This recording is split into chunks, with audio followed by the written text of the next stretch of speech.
all during its heyday, the very icon of the land of make-believe was the magic castle that stood at the center of the park. And even after the park closed, after 26 glorious years, there was the castle.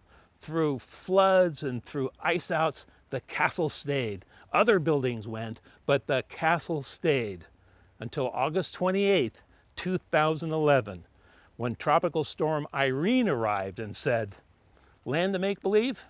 Magic castle? Out of my way."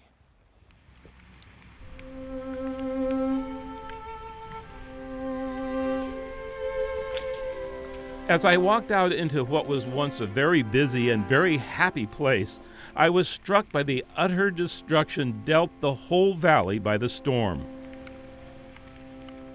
I had been here just a few weeks ago taking pictures of the decaying buildings, and they were aged and they were weather-worn, certainly, but almost all of them were still standing more than 30 years after another flood closed the park for good back in 1979.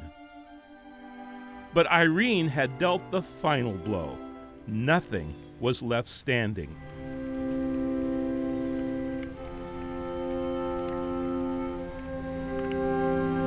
Arto's workshop was gone, as was the entire Cactus Flats portion of the park. Debris was everywhere, some of it recognizable, but most of it not. This is what was once the foundation for the iconic structure in the park, a huge castle, which Irene picked up and then tossed into a cedar hedge some 50 yards downriver. Yes, the destruction of the land of make-believe was complete.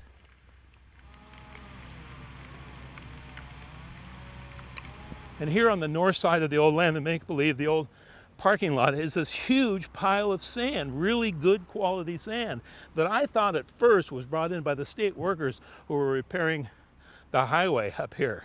But no, the state workers didn't bring this in. The river did. All 10 feet high of it, all in one day. Stephen Engelhardt is the director of Adirondack Architectural Heritage, and he's also a board member of the Arto Monaco Historical Society. Well, you know, anyone who knows anything about this site and who's lived in the Ausable Valley for any length of time knows that the river floods. Can't be really surprised by this, but I think the magnitude of the flood, the extent of the devastation here and elsewhere in this part of the valley is really unprecedented. This place has once again been transformed. Well, first and foremost, I mean, our primary interest here is to take responsibility for cleaning up the site, getting rid of the debris from various buildings and structures that were washed away, and to put the site back in some kind of natural form.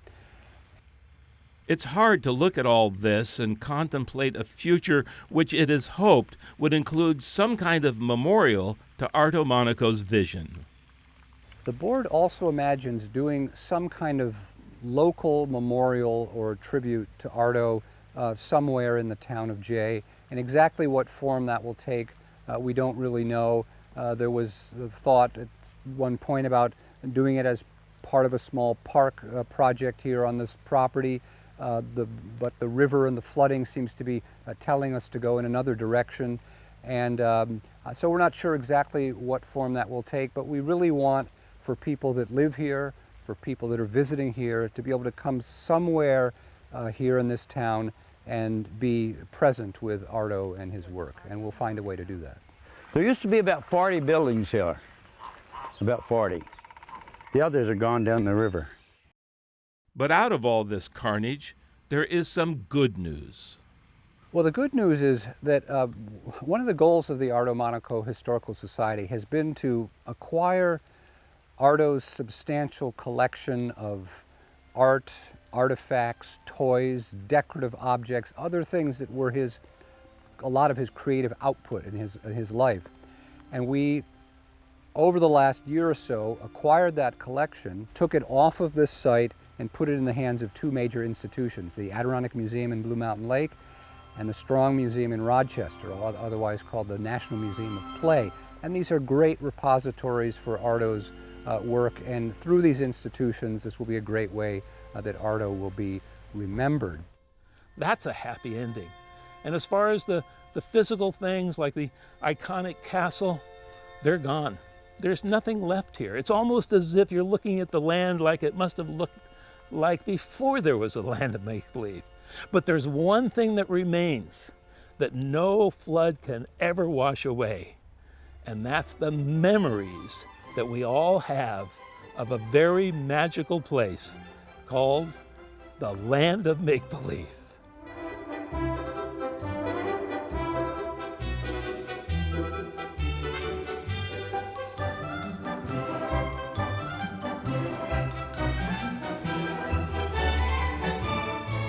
In Upper J, New York, for Mountain Lake Journal Extra, I'm Derek Mearden.